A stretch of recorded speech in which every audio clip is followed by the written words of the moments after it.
Alhamdulillah, wassalatu wassalamu ala rasulillah wa ala alihi wa sahbihi wa man wala. Asyhadu an la ilaha illallah wahdahu la syarika lah. Asyhadu anna Muhammadan abduhu wa rasuluhu la nabiyya wa la rasula ba'dah.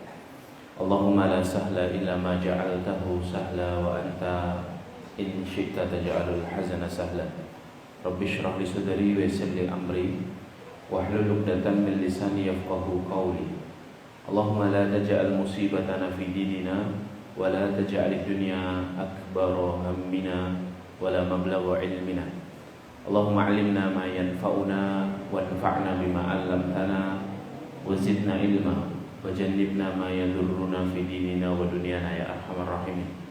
Ya hayyu ya qayyum bi rahmatika nastaghith aslih lana syu'unana kullaha wa la takilna ila anfusina tarfata 'ainin. Allahumma anta rabbi la ilaha illa ant khalaqtani wa ana abduka wa ana ala ahdika wa wa'dika mastata'tu a'udzu bika min syarri ma sana'tu abu'u laka bi ni'matika alayya wa abu'u bi dhanbi faghfirli fa innahu la yaghfiru dzunuba illa ant.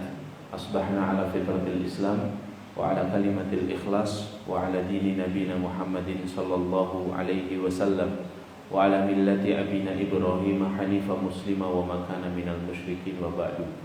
Ma'asyiral ikhwan wal akhwat, hadirin Bapak Ibu, saudara-saudari, sholihin sholihat yang dimuliakan Allah Ta'ala. Alhamdulillahirabbil alamin. Tiada sikap hati yang pantas kita ungkapkan di pagi yang syahdu ini melainkan ungkapan syukur kita kepada Allah Subhanahu wa taala.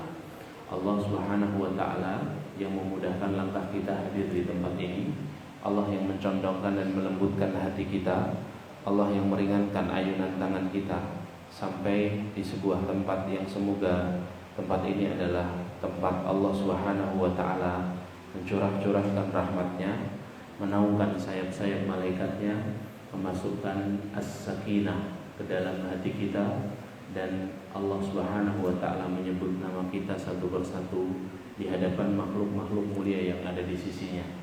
Kita memohon kepada Allah, semoga setiap langkah yang kita usahakan menuju tempat ini, setiap tapaknya bernilai pahala di sisi Allah, menghapuskan dosa-dosa dan memudahkan jalan kita menuju surga. Amin Allahumma amin.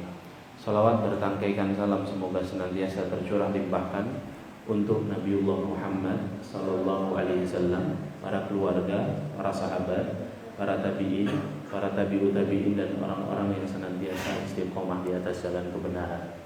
Ma'asyiral hadirin yang dimuliakan Allah, Ramadan tinggal hitungan hari lagi, bahkan boleh dibilang hitungan jam.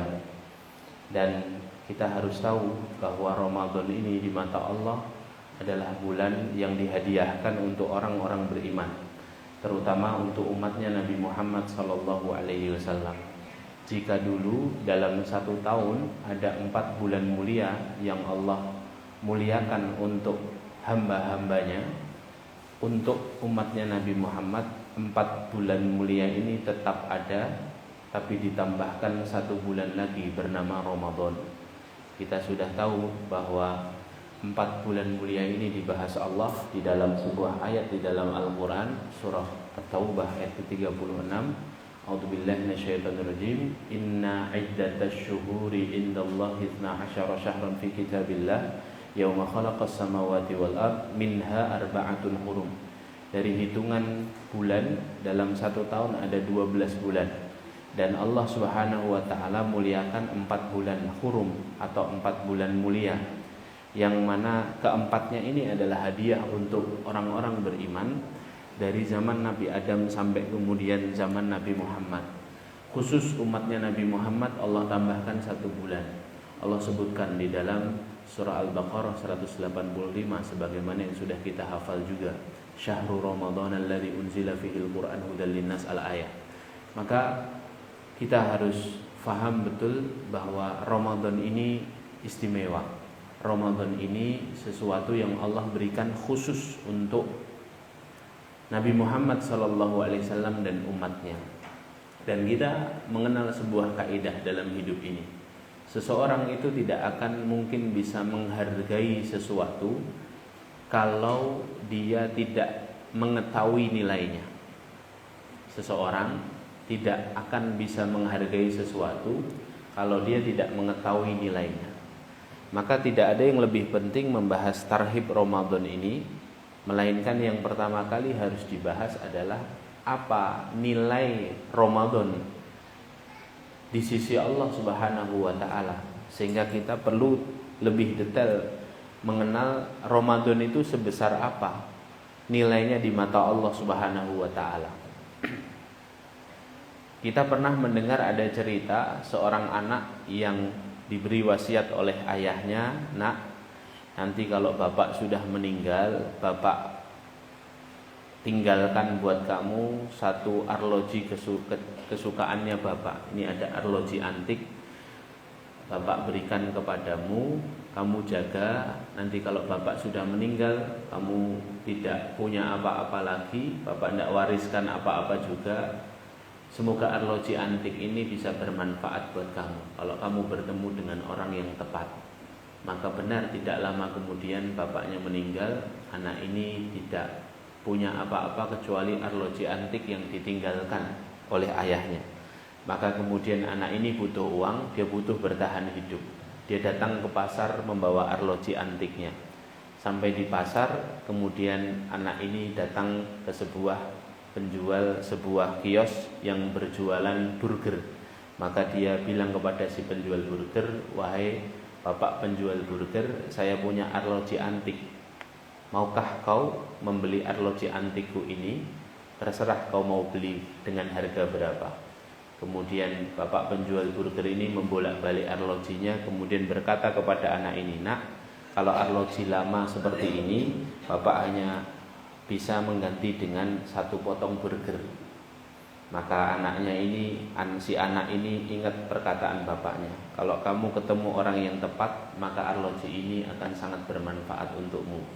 Maka kemudian anak ini bilang kepada penjual burger, "Kalau itu ya sudah Pak, terima kasih, saya tidak jadi tukar arlojinya dengan burger." Kemudian si anak ini datang ke tukang loak. Dia mengira mungkin tukang loak bisa menghargai lebih mahal. Maka setelah datang ke tukang loak, si tukang loak membolak-balik arlojinya. Kemudian ternyata si tukang loak bilang, "Nak, arloji seperti ini paling bapak hanya bisa membelinya dengan harga 50.000. Ini barang lama, dijual lagi juga tidak laku." Maka kemudian anak ini berkata, "Ya sudah Pak, terima kasih, saya tidak jadi menjualnya." Dia datang kemudian ke tukang servis jam. Anak ini mengira tukang servis jam pasti tahu tentang dunia jam. Maka dia bawa arloji ini ke tukang servis jam. Dia bilang, "Berapa Pak? Bapak mau membeli arloji lama ini." Maka kemudian si tukang servis jam berkata kepada anak ini, "Nak, ini jam keluaran lama, spare partnya sudah tidak dipakai untuk zaman sekarang. Kalaupun harus saya beli, paling hanya bisa saya beli 100.000 rupiah." Maka kemudian si anak ini bilang, "Ya sudah Pak, terima kasih, saya tidak jadi menjualnya." Kemudian dia berkeliling pasar sampai akhirnya dia bertemu dengan seorang kolektor jam antik. Dia tawarkan jam antik peninggalan bapaknya kepada si kolektor ini. Kemudian anak ini bertanya kepada bapak ini, "Pak, ini saya punya jam antik, arloji antik peninggalan bapak saya. Berapa Anda mau membelinya?" Maka si bapak ini takjub. Si bapak ini kaget. Kenapa kaget? Karena si bapak ini tahu bahwa ini jam sangat antik dan jam ini sangat vintage. Jam ini peninggalan tahun sekian dia tahu detail, mereknya dia tahu detail, dan semuanya dia hafal. Dan dia mengetahui ilmunya tentang soal jam antik ini. Kemudian bapak ini berkata, "Nah, ini jam langka. Ini di dunia hanya keluar sekian produk." Dan kemudian bapak ini berkata, "Ini hari ini harganya 200 juta. Tapi bapak tidak punya uang sebesar itu. Kalau kamu mau, bapak beli harga 100 juta. Maka anak ini berkata, "Ambil Pak, tidak apa-apa. Saya butuh uang, saya butuh bertahan hidup." Akhirnya si bapak ini kasih uang 100 juta dan anaknya pun menerimanya. Kita pernah dengar kisah tentang si anak dan arloji antik ini. Dari kisah ini kita tahu bahwa seseorang itu tidak mungkin bisa menghargai sesuatu kalau dia tidak tahu nilainya. Sebagaimana tukang loak dan tukang servis jam dan juga penjual burger tadi, dia tidak tahu ilmu tentang arloji antik, makanya dia hargai dengan sepotong burger dengan 100.000 dan 50.000 rupiah, padahal harganya jauh melampaui itu semua. Ini sama halnya dalam konteks Ramadan.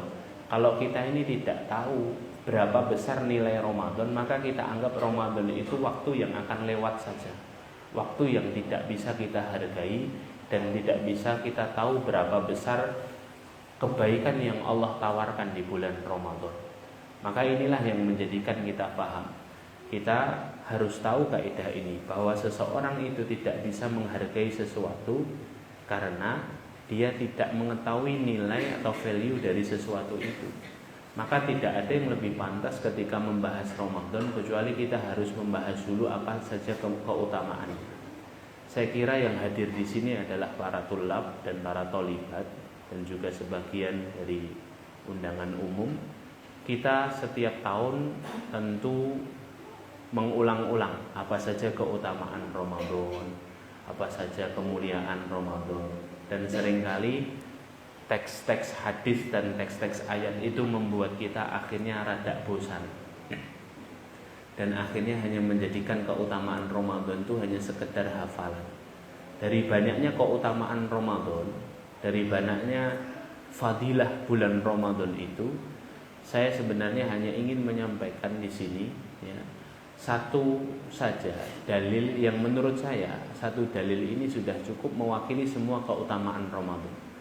Dan dalil ini sering sekali disampaikan oleh para ulama ketika mereka membahas bulan Ramadan di dalam kitab-kitabnya.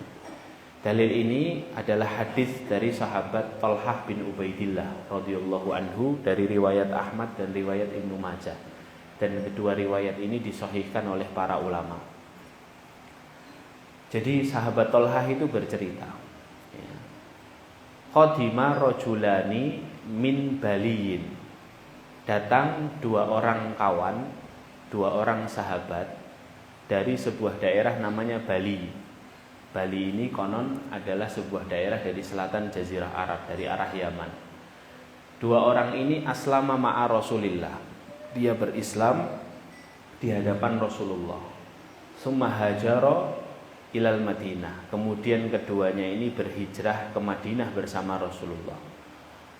Kata sahabat Thalhah bin Ubaidillah radhiyallahu anhu, sahabat Thalhah bin Ubaidillah berkata, fa ahaduhuma ijtahada ijtihadan fil ibadah. Seorang di antaranya dari dua orang ini ketika berada di Madinah, Islam, hijrah sama Rasulullah, hidup sama Rasulullah, yang pertama ini ibadahnya lebih semangat daripada yang kedua. Secara zahir terlihat demikian. Kemudian dia berjuang bersama Rasulullah hatta stushhida, sampai kemudian dia mati syahid di sebuah peperangan.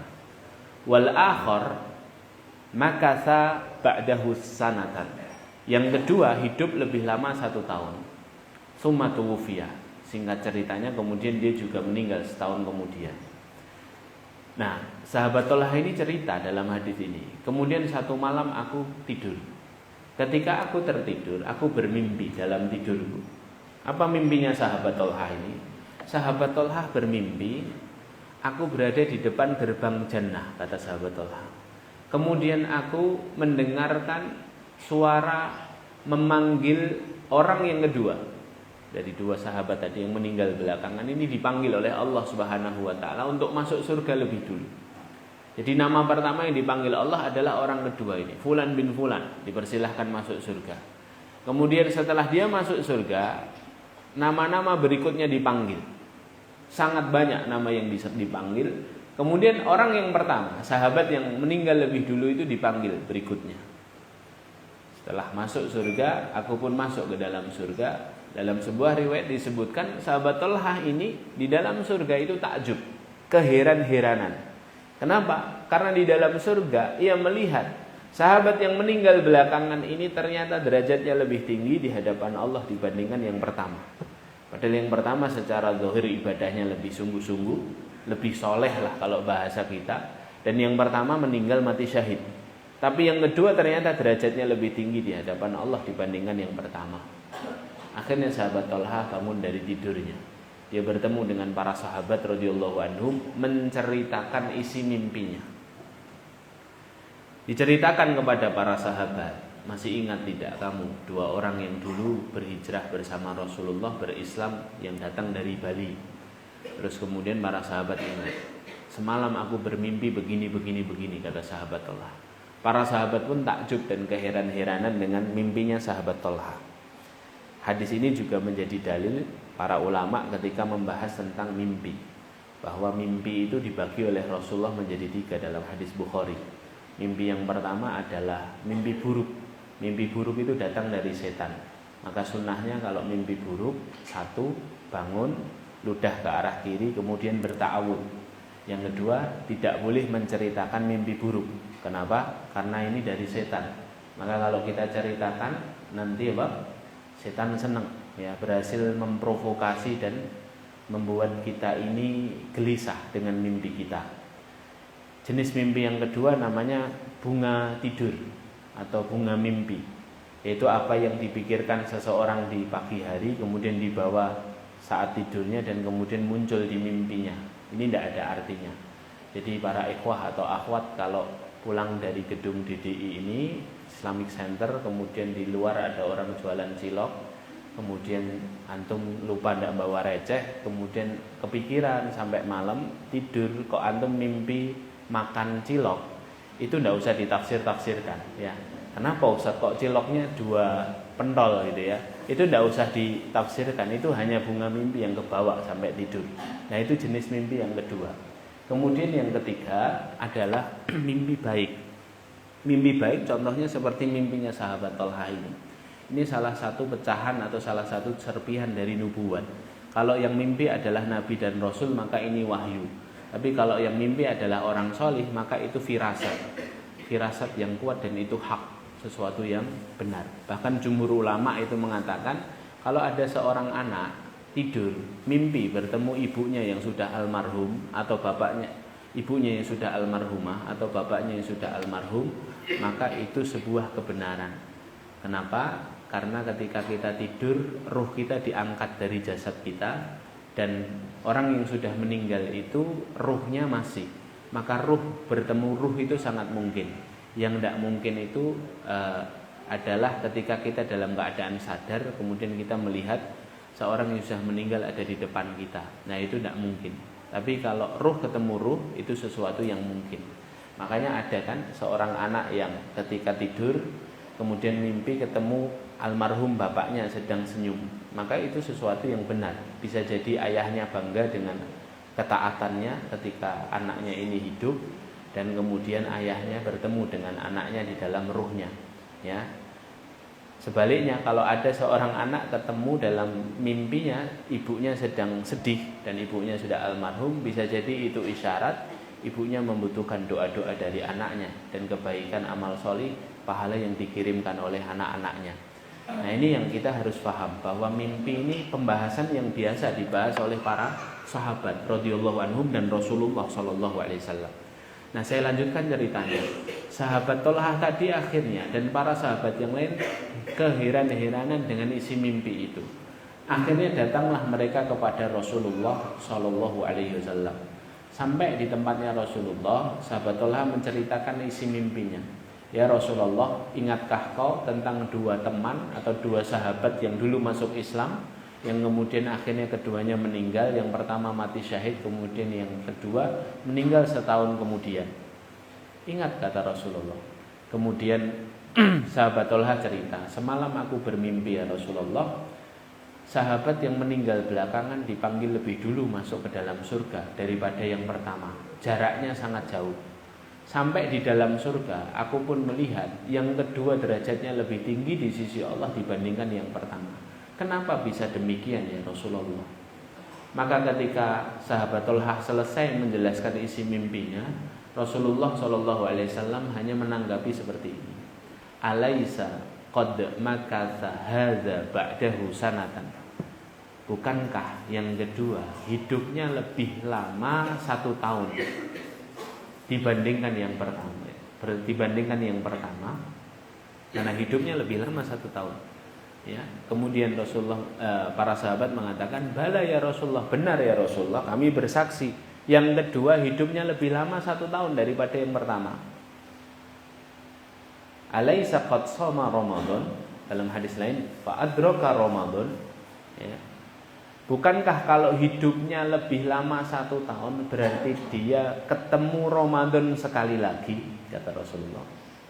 Maka para sahabat mengatakan, bala ya Rasulullah, benar. Kalau hidupnya lebih lama 1 tahun berarti dia ketemu Ramadan sekali lagi. Maka apa tanggapan Nabi SAW? Lafadz hadisnya begini, wama bainahuma aba'adu mimma bainas sama'i wal ardh. Dan tidaklah jarak antara keduanya kecuali jaraknya lebih jauh daripada langit dan bumi di sisi Allah Subhanahu wa ta'ala. Gara-gara ketemu Ramadan lebih banyak 1 kali, menjadikan sahabat yang kedua yang meninggal belakangan derajatnya lebih tinggi di hadapan Allah. Padahal kita tidak menafikan bahwa yang pertama lebih solih daripada yang kedua secara zahir. Bahkan dia meninggal secara syahid. Tapi ternyata Allah tinggikan derajat yang kedua di sisi Allah Subhanahu wa ta'ala. Kenapa? Hidupnya lebih lama 1 tahun. Dan dia ketemu Ramadan lebih banyak 1 kali dibandingkan yang pertama. Hadis ini adalah hadis yang sering sekali disebutkan para ulama ketika para ulama menyebutkan keutamaan Ramadan. Dan hadis ini cukup mewakili untuk kita semuanya bahwa sebegitu dahsyatnya Ramadan itu di mata Allah Subhanahu wa ta'ala. Jika kemudian ada seorang hamba yang diberi kesempatan oleh Allah Subhanahu wa ta'ala masuk di bulan Ramadan, berarti Allah menginginkan satu di antara dua. Kalau Allah memberikan kesempatan kepada kita masuk di bulan Ramadan tahun ini, bisa jadi Allah melihat kita selalu gagal berulang kali mendapatkan kebaikan sepanjang tahun. Makanya Allah beri kesempatan kita masuk ke bulan Ramadan agar kita mendapatkan banyak kebaikan di dalamnya. Atau bisa jadi Allah melihat kita banyak melakukan dosa dan maksiat sepanjang tahun. Allah masukkan kita ke dalam bulan Ramadan dalam rangka Allah ingin membebaskan kita dari panasnya api neraka. Dari janji Allah Subhanahu wa ta'ala, di bulan Ramadan ini ada pengampunan dari dosa. Ghufira lahu ma taqaddama min dzanbi. Ibnu Katsir rahimahullahu ta'ala mengatakan ada 2 waktu di mana di 2 waktu ini Allah banyak sekali membebaskan hamba-hambanya dari api neraka. Waktu yang pertama adalah Yaumu Arafah, hari Arafah. Dan waktu ini hanya khusus untuk orang-orang yang berhaji. Di hari Arafah itu Allah banyak sekali membebaskan orang-orang dari api neraka. Makanya ibadah haji itu kan intinya Arafah kan. Al-Hajju Arafah. Haji itu intinya Arafah. Dan di Arafah kita diperkenankan atau kita dianjurkan banyak beristighfar dan bertobat kan saat wukuf di Arafah itu. Karena apa? Allah banyak sekali membebaskan orang-orang yang berhaji, yang wukuf di Arafah itu dari api neraka. Makanya Rasulullah bersabda dalam hadis yang lain apa? Al-hajjul mabrur laisa lahu jaza' illal jannah. Haji yang mabrur itu tidak ada balasan yang lebih pantas kecuali apa? Surga, dibebaskan dari api neraka. Tapi Arafah ini tidak semua orang bisa merasakan. Iya kan? Hanya orang-orang yang mampu berangkat haji saja yang bisa merasakan. Dan Arafah ini waktunya tidak lama-lama, paling 3-4 jam saja kita wukuf di Arafah itu. Beda dengan waktu yang kedua. Apa waktu yang kedua kata Ibnu Katsir dan ulama-ulama yang lain? Waktu yang kedua itu 30 hari di bulan Ramadan. 1 bulan di bulan Ramadan. 29 atau 30 hari. Ya. Allah bentangkan waktu di bulan Ramadan itu untuk siapapun yang masuk ke dalamnya Allah bebaskan dari api neraka sebanyak-banyaknya. Makanya inilah yang kemudian menjadikan kita harus paham bahwa untuk menghargai sesuatu itu kita harus tahu nilainya. Dan nilainya sedahsyat ini hadirin. Dan ini Ramadan tinggal hitungan jam hadirin. Ini tanggal berapa? 9 ya? 9. Berarti kalau Muhammadiyah kan tanggal 11, berarti waktunya tinggal 2 hari lagi. Ya. Bisa tanggal 11, bisa tanggal 12. Tapi waktunya ya tinggal sebentar lagi. Inilah jawaban mengapa para sahabat radhiyallahu anhum, kata Ibnu Qudamah Al-Maqdisi rahimahullah, ya, membagi doa prioritas mereka dalam setahun itu menjadi 2. 6 bulan sebelum Ramadan dan 6 bulan setelah Ramadan. 6 bulan sebelum Ramadan mereka radhiyallahu anhum doa prioritasnya itu apa? Ya Allah, sampaikan kami masuk ke bulan Ramadan. 6 bulan sebelum Ramadan. 6 bulan setelah Ramadan doa mereka berubah. Ya Allah, terima semua amalan kami di Ramadan. Sebegitu dahsyatnya Ramadan. Sampai-sampai para sahabat itu pingin sekali mengulang Ramadan. Dan kalau mereka meninggalkan Ramadan, mereka berdoa kepada Allah agar semua amalannya diterima di Ramadan. Maka inilah yang harus menjadi kacamata kita ketika kita melihat Ramadan. Hadirin yang dimuliakan Allah, ikhwan akhwat, sholihin sholihat rahimakumullah. Seseorang itu kalau bisa menghargai seseorang itu, kalau tahu harga sesuatu, dia akan menikmati sesuatu itu secara pelan-pelan dan rinci, detail per detail. Orang kalau tahu harga sesuatu, dia akan menikmatinya secara pelan-pelan. Saya dulu ketika diizinkan Allah sekolah di luar negeri, hadirin, pertama kali masuk di Bandara Soekarno-Hatta Terminal 3 yang internasional itu. Kami kan anak pondok ya. Saya dulu mondoknya di Boyolali, tidak pernah yang namanya naik pesawat. Naik pesawat ya baru sekali itu. Celingu di bandara itu ya. Kita ini semuanya dibiayai gitu ya, dibiayai. Kemudian bawa uang juga nggak banyak, cuman berapa ratus ribu, nggak sampai 1 juta. Di kantong itu cuman berapa ratus ribu. Sampai di Terminal 3 itu celingak-celinguk lapar hadirin. Mau masuk ke restoran takut harganya mahal. Dan restorannya restoran yang mereknya brand-brand semua itu. Sampai akhirnya saya dan teman saya masih ingat itu, bilang yuk nyari rumah makan yang paling nggak terkenal, insya Allah paling murah, saya bilang. Akhirnya kami masuk di rumah makan yang hanya jualan mie ayam sama bakso. Ya, kami pikir ini rumah makan bakal murah. Sampai akhirnya dengan PD-nya saya mesen bakso, teman saya mie ayam. Saya mesen es jeruk, teman saya es teh. Set, bayar di kasir. Klunting ya, keluar harganya. Baksonya 50.000 Pak. Mie ayamnya 60.000. Ya. Es jeruknya 20.000, es tehnya 10.000. Kami pandang-pandangan sama temen ini ya. Setelah itu kami bayar. Kami nunggu di meja makan itu sambil bayangkan ini baksonya berapa ya ini. Ya. Bakso kok 50.000 gitu ya. Sampai akhirnya ketika bakso dan mie ayam itu tersaji, Masya Allah tabarakallah, saya bilang ke teman saya, ini kalau di rumah di Solo dapat 10 mangkok kita, bisa haflah sama teman-teman yang lain. Saya bilang begitu. Kemudian teman saya bilang begini, ya udah, adanya ini harganya sudah kita bayar, yuk kita makan. Terus saya bilang ke teman saya, mangane alon-alon wae gitu ya. Makannya pelan-pelan aja ya. Karena Pak, harganya mahal, kita nikmati ya. Jadi kita betul-betul merasa Pak, bakso ini bakso yang sangat lezat tadi. Kenapa? Karena setiap seruputnya itu kita nikmati. Setiap potongan bakso dan mie ayamnya ini kita nikmati dengan sangat rinci dan detail. Kenapa? Karena kita tahu harganya mahal. Maka kalau kita tahu Ramadan itu harganya mahal, tidak ada pilihan kecuali kita harus menikmatinya secara pelan-pelan. Hari per hari itu harus detail tadi. Ya, waktu ke waktu, menit per menit di Ramadan itu eman-eman tadi. Kalau dibuang dalam kesia-siaan kan eman-eman sekali. Karena kita tahu harganya bainas sama'i wal ardh. Aba'adu mimma bainas sama'i wal ardh. Derajatnya itu menentukan antara langit dan bumi. Orang ketemu Ramadan sekali lagi. Dan kesempatan itu hampir Allah berikan kepada kita. Karena kita sudah H-2 ini. Saya katakan hampir karena mungkin tidak semua hadirin. Karena bisa jadi pulang dari sini antum meninggal. Kan kita tidak tahu kan. Antum, jangan saya.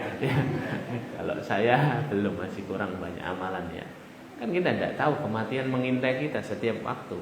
Rumus kematian ini kan kita tidak ada yang tahu. Wa ma tadri nafsun madza taksibu ghadan wa ma tadri nafsun bi ayyi ardin tamut. Tidak ada orang yang tahu di bumi mana dia meninggal. Waktunya itu yang tahu Allah Subhanahu wa taala. Maka kita ini sambil terus berharap-harap cemas, meminta kepada Allah sampai di bulan Ramadan. Kalau sudah sampai di bulan Ramadan, jangan kemudian kita sia-siakan. Kita harus mempersiapkannya dengan baik. Ya. Nah, singkatnya, hadirin dimuliakan Allah, kalau antum mendapatkan materi mungkin dari ustadz-ustadz yang lain atau dari kitab-kitab dari para ulama, maka pasti para ulama memberikan banyak bekal persiapan. Tapi kalau boleh saya singkat, persiapan menghadapi Ramadan itu dua saja. Persiapan menghadapi Ramadan itu dua saja. Apa dua itu? Yang pertama adalah at-takhliyatu. Yang kedua at-tahliyatu. Takhliyatun wa tahliyatun. Takhliyah itu dari kata khali. Khali itu artinya kosong. Al-ghurfatu khaliyatun.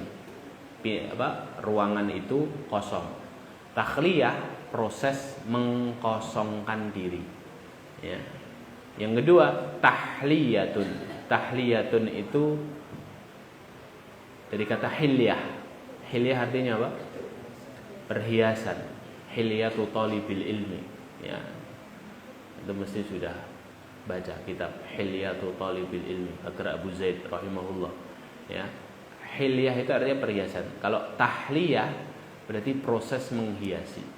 Bekal masuk Ramadan itu dua ini saja. Satu takhliyah, yang kedua tahliyah. Takhliyah itu mengkosongkan diri. Mengkosongkan diri dari apa? Mengkosongkan diri dari dosa dan maksiat. Membersihkan diri dari dosa dan keburukan. Ya. Maka bekal yang paling utama masuk Ramadan itu, hadirin yang dimuliakan Allah, adalah at-taubatu wal istighfar. Tidak ada yang lebih penting daripada ini, hadirin, mempersiapkan Ramadan. Taubat dan istighfar. Ya. Maka 2 hari ini itu hari bertobat dan hari beristighfar. Kita sadar betul dan kita mengakui dosa kita setahun terakhir itu begitu banyak. Ada yang jamin dari subuh tadi sampai jam berapa nih? Sampai jam 7:30 ini belum melakukan dosa, ada yang berani ngangkat tangan. Kadang-kadang kita ini sekarang melihat kanan dosa, keluar rumah melihat aurat, buka YouTube loh, ya, klik di kolom searching Ustadz Adi Hidayat keutamaan Qiyamul Lail, joget dulu 15 detik kita, ya kan. Kadang-kadang muncul iklan judi online, kadang muncul iklan trading, ya. Kita ini mudah sekali untuk terkena yang namanya dosa. Makanya ulama itu ada yang berfatwa, ya, wajibnya seorang pengguna YouTube menggunakan YouTube Premium. Saya mengambil fatwa ini. Kenapa? Yang bebas iklan, ya, bebas iklan. Karena kita kadang tidak bisa ngontrol mata kita ini, ya. Kalau kemudian tiba-tiba jedul, klik Muzammil Hasbullah surat Al-Kahfi, pertengahan ayat iklan 15 detik, hadir. Kalau iklannya iklan wajar tidak apa-apa, iklannya wanita tidak berjilbab, hadir, buka aurat, ya. Kayak gini hidup kita akhir zaman ini, hadir. Mudah sekali terkena dosa. Dan kembali kepada pembahasan kita ini perlu membersihkan diri kita dulu dari dosa sebelum masuk ke Ramadan. Karena dosa itu beban, hadir. Dosa itu mengundang musibah.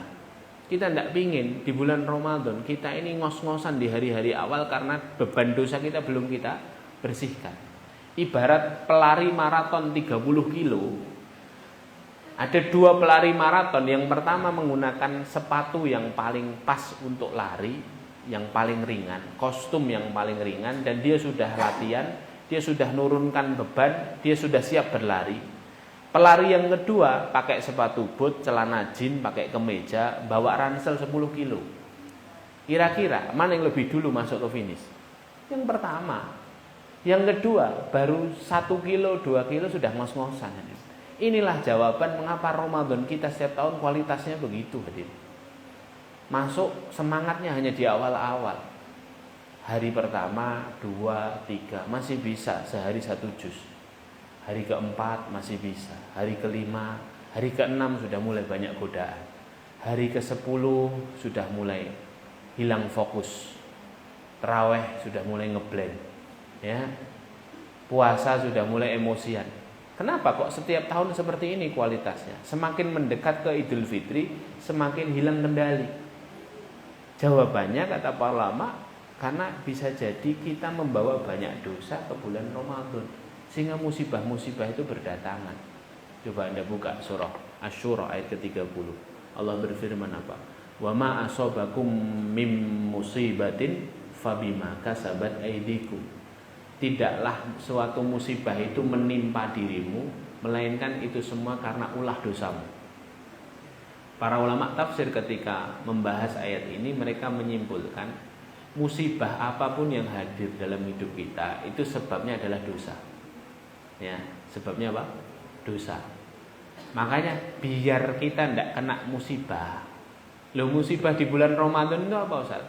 Musibah di bulan Ramadan itu nggak fokus baca Quran, ya, taraweh ngeblank, ya, puasa emosian, kemudian banyak waktu-waktu yang tidak produktif, itu musibah hadir, ya.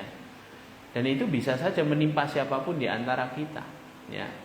Dan musibah dan dosa itu satu paket tadi.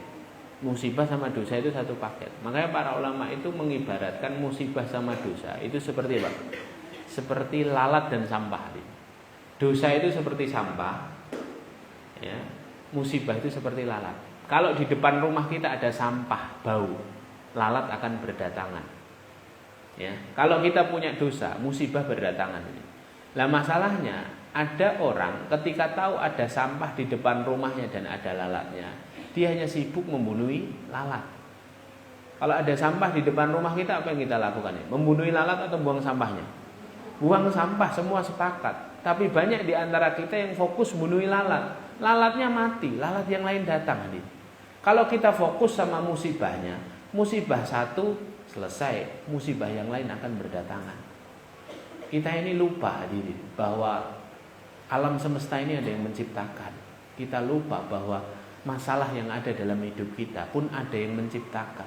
Maka sebelum kita menyelesaikan masalah kita, selesaikan dulu urusan kita dengan penciptanya.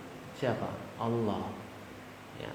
Maka tobat dan istighfar ini hal yang penting sekali untuk didahulukan dari semua persiapan. Mari kita isi hari-hari ini dengan bertobat kepada Allah, mengakui seluruh kesalahan kita, beristighfar kepada Allah Subhanahu wa taala. Coba Anda cek sekarang di surah Hud ayat ketiga. Surah 11 ayat ketiga.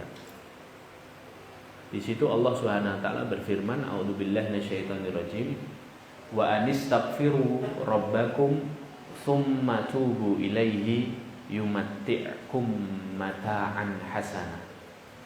Dan beristighfarlah kamu kepada Rabbmu, lalu bertobatlah kepadanya, niscaya Allah akan menjadikan hidupmu hidup yang nyaman.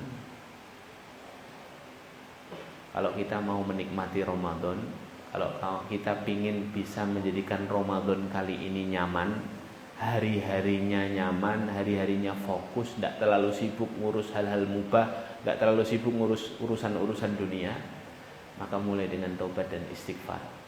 Ya. Selesaikan dulu urusan kita dengan Allah. Ya.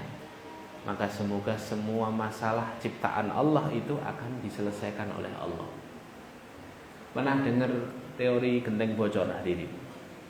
Dulu saya punya guru, sangat saya kagumi beliau. Beliau bercerita begini. Orang itu kalau rumahnya bocor, hujan, rumahnya bocor, ada dua tipe orang. Yang orang kalau rumahnya bocor itu ada dua tipe. Yang pertama, ada orang kalau tahu rumahnya bocor, dia hanya ngambil ember, ngambil panci, dia mengelap lantainya, kemudian taruh pancinya di situ. Dia biarkan terus bocor, kemudian setiap kali penuh dia buang, setiap kali penuh dia buang. Ada orang tipe yang begitu. Ya. Tapi ada tipe yang kedua. Kalau tahu rumahnya gentengnya bocor, memang pertama kali tahu dia sibuk mengepel lantainya, dia taruh ember atau taruh panci di situ. Tapi apa yang dia lakukan? Dia panggil tukang genteng untuk bersihkan, untuk benerin gentengnya. Manusia ketika menghadapi masalah juga dua tipe gitu. Ada yang hanya fokus sama masalahnya, ya. Dia lupa bahwa sebab masalah ini adalah yang ada masalah dengan yang di atas. Maka kita juga harus paham seperti itu konsepnya hari ini. Kalau pingin musibah ini berhenti datang, buang dulu sampahnya. Kalau pingin tidak datang lalat berdatangan, buang dulu sampahnya. Ya, mohon ampun dulu sama Allah, istighfar, banyak bertobat. Semoga kemudian yumati'kum mata'an hasanah. Niscaya Allah akan jadikan hidupmu hidup yang nyaman.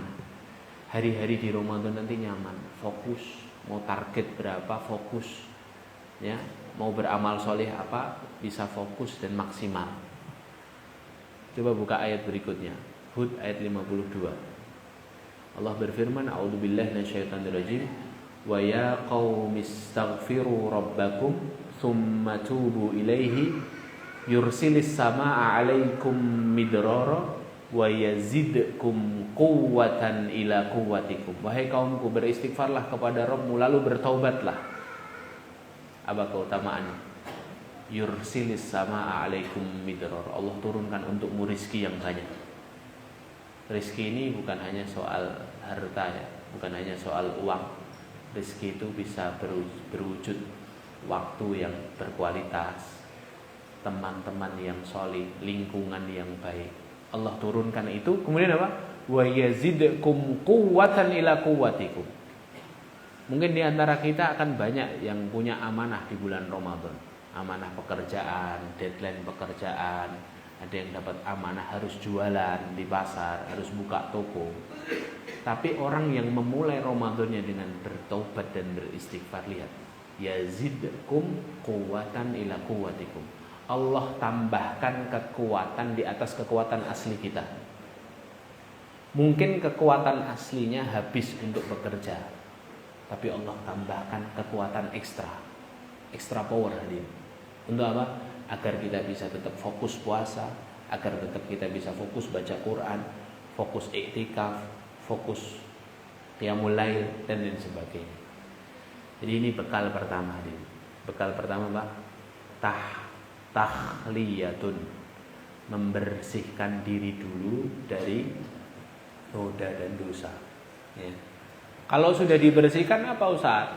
Kalau sudah dibersihkan layaknya botol ini hadir. Botol ini kalau adanya gelasnya atau botolnya kotor, air sejernih apapun dimasukkan tidak ada orang yang mau menikmatinya. Ya, tidak ada orang yang mau minumnya. Karena botolnya aja dari luar sudah kotor. Air sesegar apapun dimasukkan, itu tidak ada orang mau dekat. Enggan orang itu mau menikmatinya. Beda kalau botolnya sudah bersih, kemudian dihiasi dengan air-air yang segar, air-air yang menghilangkan dahaga, maka sempurna air minum ini. Ya, adanya bersih, airnya segar, menghilangkan dahaga. Maka sama prosesnya seperti itu. Proses tazkiyatun nafas itu selalu seperti itu. Takhliyah dulu, baru tahliyah. Setelah dibersihkan, dihiasi. Dihiasi dengan apa? Dengan amalan soleh dan ketaatan. Ya. Lah hari ini muliakan Allah, barakallahu fikum. Dalam bagian kedua ini saya hanya ingin menyampaikan dua hal. Ya. Hal yang pertama, kita harus tahu para ulama itu mensifati Ramadan itu beda dengan hari-hari di luar Ramadan. Allah Subhanahu wa taala ketika membahas dalam rangkaian ayat puasa, setelah Allah sebutkan di 183 Al-Baqarah ya, kutiba alaikumusiyam kama kutiba alal ladzina min qablikum la'allakum tattaqun. Allah tidak menjelaskan kepada kita bahwa puasa ini tidak didetailkan sama Allah jumlahnya 30 hari, tidak. Jumlahnya 1 bulan, tidak. Jumlahnya 29 hari, tidak. Tapi Allah sebutkan secara tersurat dan tersirat bahwa ayyamam ma'dudat, hari-harinya terbatas. Para ulama ketika mentafsirkan ini, sebagian ulama tafsir mengatakan apa maksud ayyamam ma'dudat ini? Hari-harinya terbatas. Para ulama mengatakan hari-hari di bulan puasa atau di bulan Ramadan itu lebih cepat daripada biasanya. Ya. Hari-hari di bulan Ramadan itu sifatnya lebih cepat dan lebih singkat daripada biasanya. Ini yang harus kita pahami di poin pertama. Ya. Jadi kita harus paham bahwa hari-hari di bulan Ramadan ini waktunya berjalan lebih cepat dibandingkan waktu di luar Ramadan. Kalau belum nyantol, saya kasih antitesanya. Di akhirat nanti 1 hari itu seperti 1000 tahun, bukan? Nanti dibuka surah Al-Hajj ayat ke-47. Allah berfirman, wa inna yawman inda rabbika ka'alfi sanatin mimma ta'udun. 1 hari di sisi Rabbmu seperti 1000 tahun kalau kamu hitung-hitung. Nanti di akhirat itu harinya 1 hari, ikhwah. 1 hari. Tapi dari pagi ke siang itu jaraknya lama sekali. Dari siang ke sore lama luar biasa, sore ke malam lama, seperti 1000 tahun kalau kita hitung-hitung. Kayak kita kalau nunggu di teller bank itu loh, Adit. Antum masuk dapat urutan nomor 57, di layar ternyata masih 20. Wah, nunggu 37 itu kan lama sekali kan. Ya, ngapain ini nunggu lama gitu. Nah, nanti di akhirat itu waktunya akan selama itu. Harinya tetap 1 hari. Antitesanya adalah hari-hari di Ramadan. Kata para ulama, hari di Ramadan itu memang 30, waktunya memang 1 bulan. Tapi siapapun yang masuk ke bulan Ramadan, maka akan sangat cepat sekali perjalanannya. Dan itu kita alami setiap tahun kan. Sadar atau pura-pura tidak sadar. Kita ini kalau masuk Ramadan, yang paling lama itu hari pertama sama hari kedua. Jadi nunggu jam 5:30 sore pucet kita kan. Kapan buka ini? Tapi kalau sudah masuk hari ketiga, 4, 5, 7, cepet banget itu. 10, 12, 15, tiba-tiba sudah 10 hari terakhir. Tiba-tiba udah malam 27, tiba-tiba sudah malam takbiran ini. Setiap tahun seperti itu. Ini harinya istimewa. Ayyamam ma'dudat, harinya terbatas. Waktunya berjalan lebih cepat dan mudah bagi Allah menjadikan waktunya lebih cepat. Karena memang hamba-hamba pilihan saja yang bisa memanfaatkan waktu-waktu ini. Nah, ini poin pertama. Kita harus tahu bahwa Ramadan ini waktunya terbatas. Berjalan lebih cepat daripada biasanya. Poin kedua, kalau kita tahu bahwa waktunya terbatas, ya, kita tahu waktunya terbatas, maka beramal saja tidak cukup, hadirin. Kita harus beramal secara cerdas. Kalau tahu waktunya terbatas, kita harus beramal secara cerdas, hadirin. Beramal secara cerdas itu bagaimana, Ustaz? Ya, kita harus menentukan prioritas amal dengan sebuah keinsafan bahwa kita tidak bisa mensapu bersih semua amalan. Kita ini kan punya amanah sendiri-sendiri. Antum yang masih tulab, antum punya amanah belajar. Antum yang asatidzah punya amanah ngajar. Antum yang pedagang punya amanah jualan. Kan tidak bisa kita mempeng 24 jam untuk beribadah terus. Ada dunia yang tetap harus kita cari kan. Betaghi fima atakallah darul akhirah wa la tansa nasibaka minad dunya, kata Allah kan begitu. Jangan lupakan bagian duniamu. Lah kalau kita ini sadar bahwa kita ini tidak bisa sapu bersih semua amalan, maka yang harus dilakukan apa? Harus cerdas dalam beramal, pilih amal. Apa kata Rasulullah dalam sebuah hadis riwayat Ahmad dalam musnadnya, dan hadis ini dihasankan oleh para ulama. Rasulullah bersabda, saddidu wa qaribu wa'malu wa khayyiru, kata Rasulullah. Bersungguh-sungguhlah kamu dalam beramal, terus meneruslah beramal, dan pilih-pilihlah amalan. Pilih-pilih amalan itu gimana? Bukan milih yang gampang, yang sulit dibuang, bukan. Pilih-pilih amalan itu menentukan skala prioritas dalam beramal. Mana yang lebih gede pahalanya di sisi Allah, itu yang diprioritaskan. Mana yang berikutnya, diurutkan.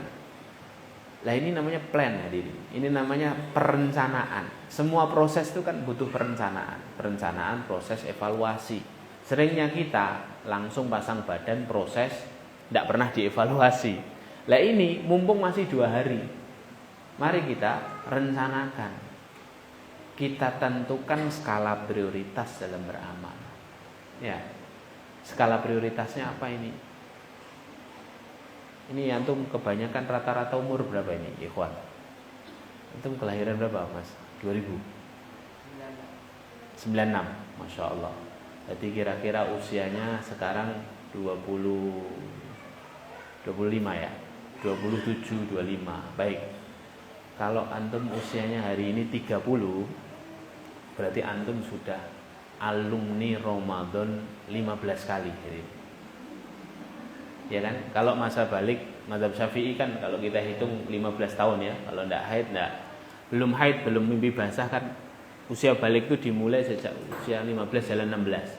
Kalau umur antum 30 tahun, berarti antum sudah alumni Ramadan 15 kali. Kalau antum usianya 40 tahun, alumni Ramadan 25 kali. 25 kali itu kalau disejajarkan sama strata pendidikan, doktor Ramadan. Minimal kita ini sarjana Ramadan. Artinya apa kalau sarjana Ramadan? Harusnya tahu detail hari Ramadan ini harus ngapain, ini sudah hafal. Tikungan sama jeglongannya itu sudah hafal hari. Karena sudah berkali-kali kita melewati Ramadan. Ya, tapi sejak kapan kita ini menjadikan Ramadan itu begitu detail tadi loh, begitu pelan perincinya kita rencanakan itu. Nah, maka mari kita di sisa waktu yang ada ini kita tentukan skala prioritas. Saya ingin tanya kepada antum semuanya. Apa amalan yang paling harus diprioritaskan di bulan Ramadan? Apa ikhwan? Puasa. Ada lagi?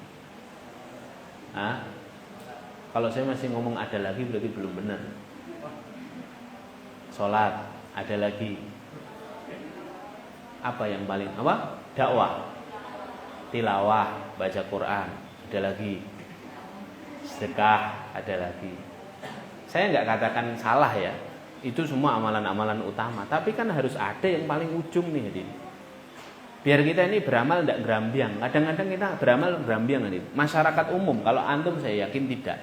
Masyarakat umum itu mereka bangun sahur, Hadin. Habis sahur kenyang, tidur, tidak sholat subuh. Ya, padahal sahur amalan sunnah apa amalan wajib? Sholat subuh amalan wajib. Banyak orang terawih tapi sholat isya-nya masbuk, ya kan? Padahal sholat terawih apa? Sunnah. Nggak terawih nggak apa-apa, hadir. Sholat isya wajib, ya.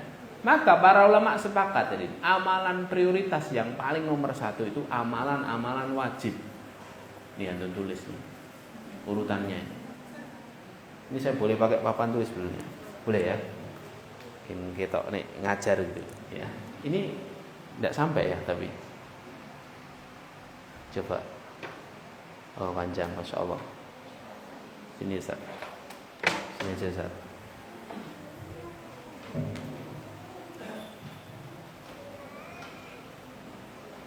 Ini waktu saya sudah habis Ustaz, 1 jam ya. Sebentar aja ya. Ini saya ngisi manasik nih sebentar lagi.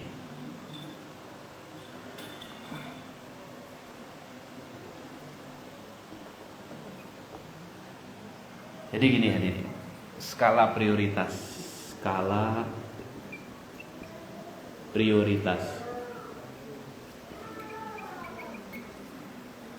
Ramadan.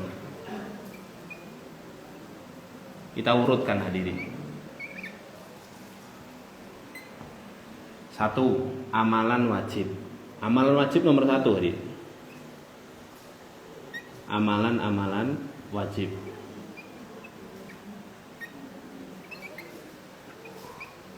Nah, sekarang saya tanya ke antum. Amalan wajib yang paling prioritas apa? Ada lagi. Niat, ada lagi. Ya.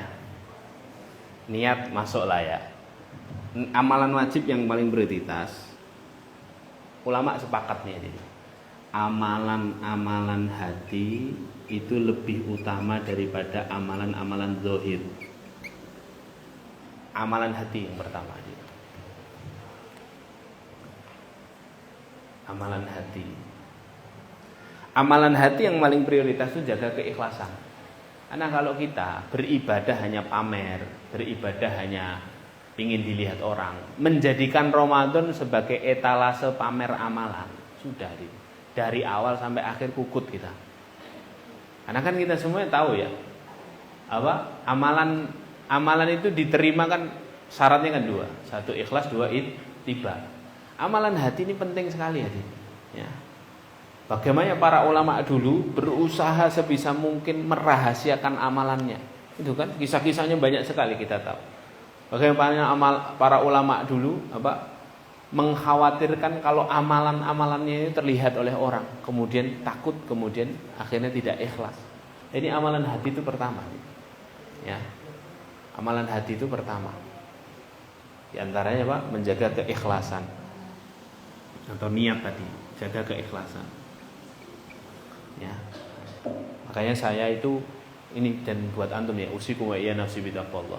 Saya dulu dinasihati sama guru saya, kalau mau ngisi seperti ini, sholat dulu 2 rakaat. Untuk apa? Memperbaiki motif. Kadang-kadang motif kita salah kalau ngisi kan. Kadang-kadang kita ya namanya manusia, hatinya lemah ya. Sholat dulu 2 rakaat, mau aktivitas sholat dulu 2 rakaat untuk lurusin niat ini. Ya. Makanya sampai sekarang itu saya amalkan. Ya. Saya khawatir udah lama-lama ngomong sejam, 1,5 jam tidak diterima sama Allah. Ya kan? Kalau niatnya salah kan bahaya Sudah dapat capeknya doang, ya kan? Tidak dapat balasannya dari Allah. Ya. Jadi ini ikhlas. Amalan hati ini nomor pertama, amalan wajib yang pertama. Jadi apapun aktivitas di bulan Ramadan, apalagi bulan Ramadan ini. Bulan Ramadan itu bulan yang paling sulit untuk jaga niat. Kenapa? Orang lain beramal sebagaimana kita beramal tadi. Jadi beramal apa saja itu kelihatan. Sehingga ini penting sekali untuk kita jaga ini. Ya, niat ini. Nah, setelah amalan hati ini ijma ya, ini ijma. Antum buka cek di majmu'nya Ibnu Taimiyah, Ibnu Qayyim, Imam Nawawi, ulama-ulama kita itu mengatakan para ulama berijma amalan hati itu lebih utama daripada amalan zahir. Baru kemudian yang kedua adalah amalan-amalan zahir. Amalan zahir. Amalan zahir yang hukumnya wajib ya, yang hukumnya wajib. Nah, di sini nih baru jawaban-jawaban antum tuh dimasukkan. Amalan zahir yang paling prioritas apa dia? Apa? Salat. Iya, jawabannya benar, salat. Nomor 1-nya salat tadi.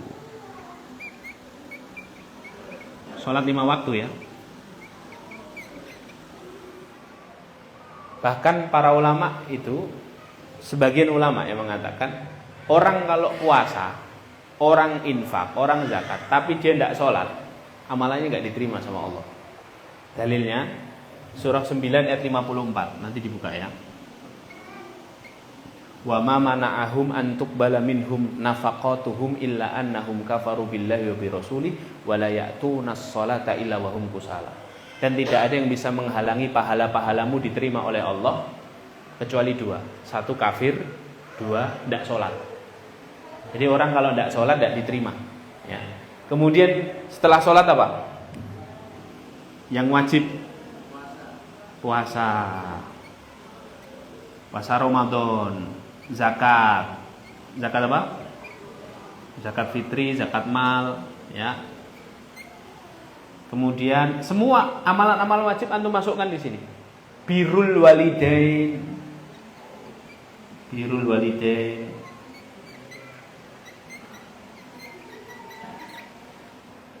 Ini momen hadirin. Ramadan itu momen yang tepat untuk nraktir Bapak Ibu, untuk ngasih hadiah terbaik ayah ibu kita.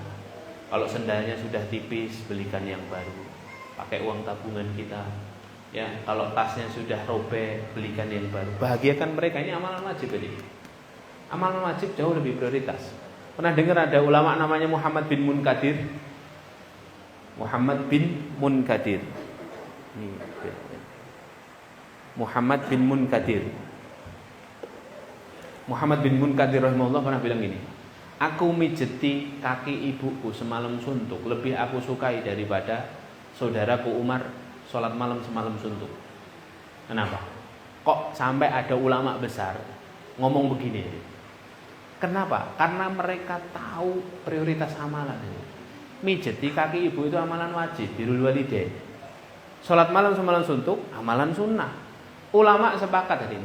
Tidak ada amalan sunnah yang pahalanya bisa menandingi pahala amalan wajib. Sholat malam semalam suntuk, pahalanya tidak bisa lebih tinggi daripada sholat subuh 2 rakaat. Ini ijma ulama bilang begitu. Ya, lah ini 4, kemudian 5, semua antum masukkan di sini. Ya, apa? Kalau antum yang sudah nikah, berarti khidmat sama suami. Khidmat ke suami. Biasanya mijeti suami kalau pulang kerja 10 menit, khusus Ramadan bapak-bapak, ibu-ibu 2 jam, ya. Nah, amalan wajib. Apa amalan wajib yang lebih gampang, lebih sulit daripada mijeti suami, ya. Yang belum nikah, ya. Birrul walidain yang belum nikah, ya. Nafkah ke istri. Khusus Ramadan ya jangan 1 juta lah Pak, 10 juta, ya. Nafkah ke istri. Iya, ini amalan-amalan wajib hadirin, ya. Pokoknya amalan-amalan wajib antum masukkan ke sini. Dan banyak lagi ya, dan lain-lain. Kemudian yang ketiga dari amalan wajib yang tidak kalah penting, ini yang ketiga ya, amalan wajib. Ulama juga mengatakan di antara amalan wajib itu apa? Meninggalkan perkara-perkara haram. Meninggalkan perkara-perkara haram. Stop semua perkara haram. Karena apa? Meninggalkan dosa itu wajib. Ya. Stop ghibah, stop mencela, stop semua amalan yang mengundang dosa. Udah dibersihin lah di botolnya, ya kan? Gelasnya sudah dibersihin, stop, ya. Dari yang haram. Kata Rasulullah, idza syatama ahadukum, kalau kalian dicela apa? Falyaqul inni shaim, inni shaim. Maka katakan aku sedang berpuasa, aku sedang berpuasa. Kata Ibnu Rajab, kenapa 2 kali? Yang pertama ngingetin orang yang mencela, yang kedua ngingetin kita agar kita tidak mencela. Karena kalau mencela kita apa? Melakukan keharaman. Gitu ya. Lah baru yang kedua, baru amalan sunnah hadirin. Amalan-amalan sunnah. Amalan-amalan sunnah. Amalan sunnah kan banyak sekali Ustaz. Minum tangan kanan amalan sunnah. Duduk amalan sunnah. Bodul basor amalan sunnah. Berkata baik amalan sunnah banyak Ustaz. Yang paling prioritas apa? Yang paling prioritas dari amalan sunnah adalah amalan sunnah spesialis Ramadan. Spesialis Ramadan. Coba sebutkan amalan sunnah spesialis Ramadan tadi. Taraweh. Taraweh di luar Ramadan juga bisa hadir. Apa? Tarawehnya benar, tapi ditambah 1 kalimat. Memanjangkan bacaan Al-Quran saat taraweh. Itu sunnah Ramadan. Ya, makanya kata Sa'id bin Zaid radhiyallahu anhu, di masa beliau orang kalau mau berangkat sholat tarawih itu sangunya tongkat tadi. Antum cari riwayatnya itu. Jadi orang kalau jalan ke masjid sholat tarawih, mereka bekalnya itu bukan tupperware. Bekalnya apa? Tongkat. Kenapa? Untuk menyangga tubuhnya kalau tidak kuat karena panjangnya bacaan imam. Ya. Ada seorang salaf namanya Khalid bin Duraik. Pernah dengar kisahnya Khalid bin Duraik? Dia cerita. Khalid bin Duraik ini cerita gini. Di kampungku kalau masuk Ramadan, imam kami mengkhatamkan bacaan Al-Quran di tarawih setiap 3 hari sekali. Berarti sehari berapa? 10 juz. 10 juz ikhwan. Belum selesai ceritanya. Di pertengahan Ramadan imam kami sakit. Diganti imam badal. Imam badal kami menyelesaikan sekali khatam dalam 4 hari. Jadi turun kan? Jadi 7,5 juzan. 4 hari khatam, 4 hari khatam. Ketika dia menyelesaikan 4 hari dan kami tahu bahwa waktu yang dihabiskan 4 hari, jamaah komplain hadirin. Jamaah datang ke rumah Pak Imam terus bilang, "Ya Imam, anta mimman yukhaffif alaina." Apa-apaan ini Pak Imam? Kami enggak biasa 4 hari. Kami biasanya 3 hari. Protes jadi. Pokoknya kami enggak mau tahu Pak Imam. Mulai besok harus 3 hari sekali. Kalau kita imam pertama sakit, alhamdulillah. Ganti imam kedua lebih lama, ringan. Kalau bisa yang sakit nggak usah sembuh dulu, ya. Bedanya gitu sama mereka begitu. Ini sunnah nih, ya. Sunnah memanjangkan bacaan tarawih, memanjangkan bacaan Quran ketika tarawih. Nah ini tinggal pilihan nih ya. Mungkin bisa diadakan di sini semalam sejus dulu, ya. Tarawih panjang. Di Indonesia ini ada teman-teman. Tarawih semalam 30 juz tadi. Saya pernah ikut tuh. Ada di Temboro. Antum perlu nyobain yang para ikhwan. Tarawih semalam 30 juz. Itu gimana Ustaz? Mulai tet ba'da isya, selesai witir 10 menit sebelum adzan subuh nih. Bener-bener 30 juz dan bacaannya masih bisa kita ikuti. Ya. 1 rakaat 1,5 juz. Jadi semuanya ada 20 rakaat, 1 rakaat 1,5 juz. Setiap 2 istirahat. 4 rakaat 6 juz istirahat. Ganti imam kedua. Yang ngimami setiap malam ada itu hadir. Setiap malam ada. Kalau Ramadan antum datang ke Temboro. Ya, yang ngimami 5 hafid terbaiknya Temboro. Masya Allah hadir. Qadarullah saya ke sana itu ngajak teman-teman hijrah. Kan banyak teman hijrah di Solo ya. Yuk kita sholat tarawih saya bilang. Pengalaman baru ke sana nih. Kami datang 3 mobil. Kok ya qadarullah itu Pak. Saya ini dapat soft nomor 2. Jadi soft pertama ini orang-orang fiqh nih. Orang-orang tua masyayikh di sana itu. Masya Allah kuat-kuat tadi. Mereka enggak getar blas tadi. Ya. Jadi tapi mereka kadang-kadang duduk. Kalau sudah selesai Pak, capeknya berdiri lagi. Saya kan yang anak muda ngelihat orang tua gini, wah, nggak mau nyerah kan. Tapi capek juga kan. Nah, qadarullah yang soft 3 ini teman-teman hijrah, murid-murid saya. Jadi saya ini berada di posisi yang nggak enak ini. Depan para ini masyayikh, belakang murid kan. Jadi nek ra kuat ki rada berkurang, jadi nggak ikhlas tuh saya itu salatnya. Ya Allah, ada itu hadirin. Pengalaman spiritual terbaik saya itu selama hidup tuh. Tapi cuma semalam itu. Kalau antum mau coba saya antar hadirin. Tak terketok, ya toh? Tak tunggu ning parkiran, ya kan? Di sana itu ada beberapa paket, Masya Allah, Temboro ini. Antum perlu coba ini. Yang ikhwan, kalau akhwat saya nggak tahu ada enggak. Jadi ada beberapa paket. Masjidnya gede tuh Temboro tuh kan. Ada yang paketan 1 juz. Jadi kami datang tuh, mohon maaf Pak, mau yang paket berapa juz? Kata dia gitu. Ya kata santrinya. Kalau yang sana 1 juz, yang di sana 2 juz, yang di sana 15 juz, yang 30 juz di situ katanya. Wah, kita petandang-petendeng kan, masuk ternyata lemes juga itu aja. Tapi itu ternyata Masya Allah dihidupkan ini. Dihidupkan. Dan menariknya di sana itu, kalau setiap 4 rakaat kan 6 juz tuh. Istirahat, snack keluar aja. Snacknya itu snack yang ringan, yang nggak bikin ngantuk, kayak keripik-keripik gitu Pak. Ya, keripik-keripik terus apa? Satu gelas itu diisi setengah gelas kopi pahit gitu ya. Wah, minum. Sambil makan, ada satu kiainya, satu masyaikh yang nuntun kita kalimat-kalimat quote-quote baik lah. Ya, jadi modelnya nggak kultum, tapi kiainya bilang apa kita ngikutin. Itu Masya Allah berkesan sekali. Misalnya gini, tanda hatimu baik, kemudian kita ngikuti. Tanda hatimu baik, kamu tidak memandang remeh saudaramu. Kamu tidak memandang remeh saudaramu. Tanda hatimu baik, tanda hatimu baik, kamu tidak membuka aib saudaramu. Kamu tidak membuka aib, gitu itu. Ya, jadi semangat kita. Habis istirahat, nggak sampai 5 menit naik lagi. As-sholatul jami'ah rahimakumullah itu. Ini diantara apa? Pilihan. Kemudian yang hanya bisa dikerjakan di Ramadan itu apa? Tilawatul Quran ini.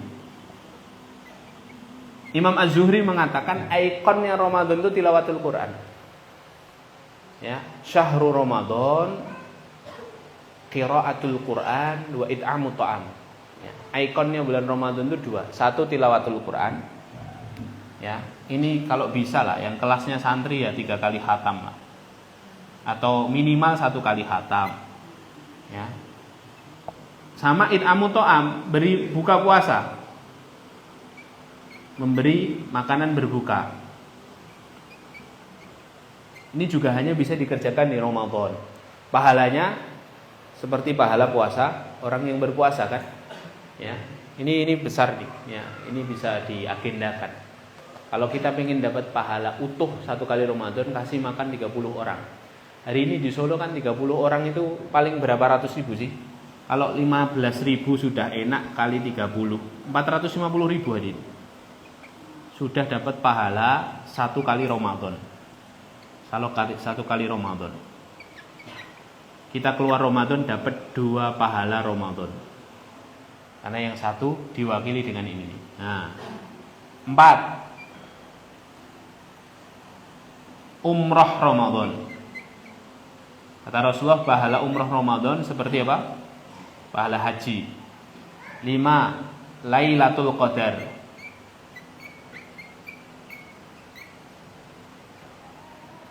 Lailatul Qadar ini pembahasannya khusus hadirin. Ya, Lailatul Qadar ini habis nanti 1 jam untuk membahasnya. Jadi intinya Lailatul Qadar itu ulama sepakat siapapun yang beramal solih di malam itu, kalau malam itu Lailatul Qadar, maka semua amal solihnya dihitung Allah seperti orang yang mengerjakan amalan solih sepanjang 1000 bulan. 83 tahun 4 bulan ini. Dan waktunya hanya ada di 10 terakhir itu. Salah satunya Lailatul Qadar. Makanya nggak usah pilih-pilih kalau Lailatul Qadar itu ya. 10 hari maksimalin semua. Karena dalam mazhab kita, mazhab Syafi'i, para ulama Syafi'i mengatakan malam-malam genap juga memungkinkan terjadi Lailatul Qadar. Jadi kita hanya disuruh nyari di 10 hari ini. 10 malam tok. Bukan 30 malam bukan. Hanya 10 malam. Pahalanya 1000 bulan. Ini harus dimaksimalkan, ya. Nah, ini amalan-amalan sunnah. Kemudian yang ketiga adalah ya meminimalisir amalan-amalan mubah. Jangan kebanyakan amalan mubah diri. Nanti sunnah sama wajibnya ketinggalan. Nah, ini hadirin muliakan Allah, bentuk tahliyah kita untuk menyiapkan Ramadan. Urut-urutannya Anda sudah paham. Semoga nanti bisa kita laksanakan dengan baik. Tapi kunci yang pertama harus kita tempuh dulu hadirin. Tahliyahnya harus kita tempuh sebelum tahliyah. Wallahu a'lam bishawab. Ini mungkin yang dapat saya sampaikan, Al-Fakir sampaikan, semoga bermanfaat, nasihat untuk saya pribadi dan untuk jamaah yang dimuliakan Allah. Ada tanya jawab? Tidak usah ya. Ya, tanya jawabnya nanti kapan-kapan ya. Intinya ini langsung praktek saja, ilmu praktek ini ya. Ilmu praktek. Usikum wa iya nafsi bitaqwallah. Semoga Allah mudahkan kita sampai di bulan Ramadan. Hari-hari ini hari bertobat dan beristighfar, sama satu doa yang kalau bisa dibaca hari-hari ini ya diri. Doanya doa antum sudah hafal. Allahumma barik lana fi Rajab wa Sya'ban wa ballighna Ramadan, tambah satu kalimat, wa ghazzatu fi aman.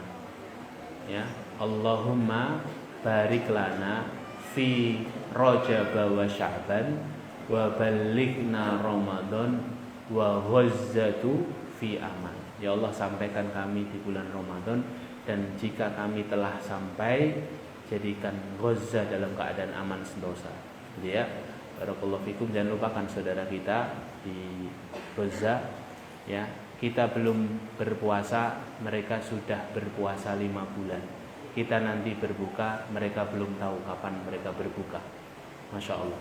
Kita tutup dengan bacaan hamdalah dan kafaratul majlis. Alhamdulillahirabbil alamin. Subhanakallahumma bihamdika, asyhadu an la ilaha illa anta, astaghfiruka wa atubu ilaik. Assalamualaikum warahmatullahi wabarakatuh.